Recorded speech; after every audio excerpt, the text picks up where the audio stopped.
కానీ what we saw was BJP is winnowing this time. ఇంకోటి భాగల్పూర్ ఉంది. భాగల్పూర్లో ఇంతకుముందు ఇండియన్ నేషనల్ కాంగ్రెస్ గెలిచింది. ఈసారి బీజేపీ గెలుస్తున్నట్టు మేము చూసాం. ఇంకో చోట గోవిందపూర్ అని ఇంకో కాన్స్టిట్యున్సీ ఉంది. అంతకుముందు ఆర్జేడీ గెలిచింది.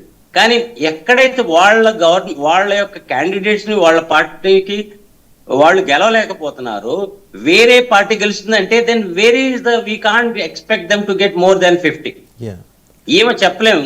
సార్, 2 more questions కోటేశ్వర గారికి దగ్గరికి వెళ్లే ముందు 2 more questions సార్ మీకు. ఒకటి, as to why BJP was not elevated when compared to the stature of Nitish Kumar there in Bihar అండి.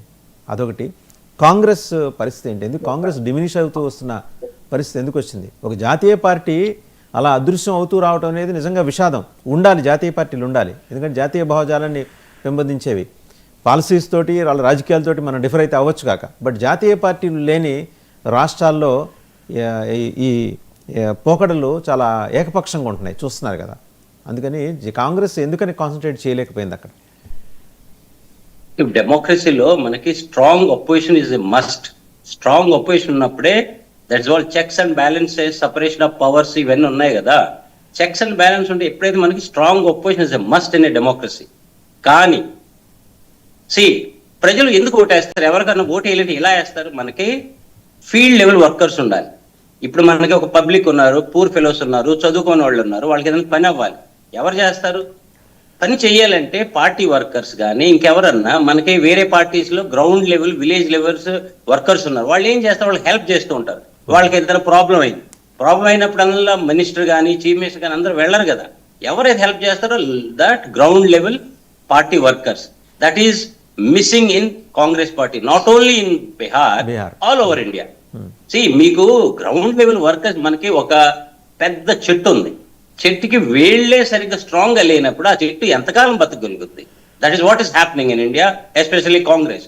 They are no ground level network and structures, even if they are performing. రెండోది, Nitish Kumar stature ని దాటి BJP ఎందుకు ఎదగలేకపోతుంది? Why it has been banking time and again over Nitish Kumar?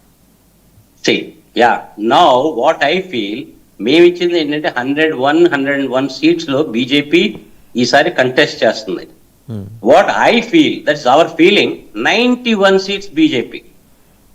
So మేము చూసింది ఏంటంటే చాలా కాన్స్టిట్యువెన్సీలో నితీష్ కుమార్ అంటే చాలా జెంటిల్ మ్యాన్, చాలా సైలెంట్ గా పనిచేసుకుంటారు, ఎక్కువగా వేరే వాళ్ళని ఎక్కువగా క్రిటిసైజ్ చేసి తిట్టడం అలాంటి ఏమి చేయరు, పని చేస్తున్నారు. కానీ మేము చూసిన కాన్స్టిట్యున్సీలు ఎక్కువ బీజేపీ మాకు కనిపించింది. ఇప్పుడు if you go and ask people are interact with people, JDU కొన్ని పాకెట్స్ లో స్ట్రాంగ్ గా ఉంది. కానీ మాకు కనిపించింది ఏంటంటే బీజేపీ చాలా ఎక్కువగా పెరుగుతుంది.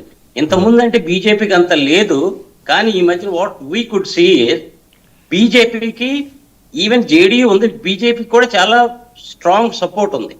ఎందుకంటే అక్కడ there are so many combinations and factors they have to take into consideration BJP. అందుకని లోకల్ సపోర్ట్ కూడా చాలా అవసరం అక్కడ, స్ట్రాంగ్ లీడ్. ఎందుకంటే ఒక్క లాలూ యాదవ్ గారు తర్వాత ఈ నితీష్ కుమార్ తప్పించిన తర్వాత అక్కడ పెద్ద స్ట్రాంగ్ లీడర్షిప్ అంటూ లేదు. So they have to depend upon Nitish Kumar మీద ఆధారపడాలి, తప్పదు. రైట్. సో నా మళ్ళీ మీ దగ్గరకు వస్తాను సార్, ఒకసారి కోటేశ్వరరావు గారి దగ్గర. కోటేశ్వరరావు గారు, సీమాంచల్ ఒక మేజర్ అబ్జర్వేషన్. రెండోది, సిపిఐ ఎంఎల్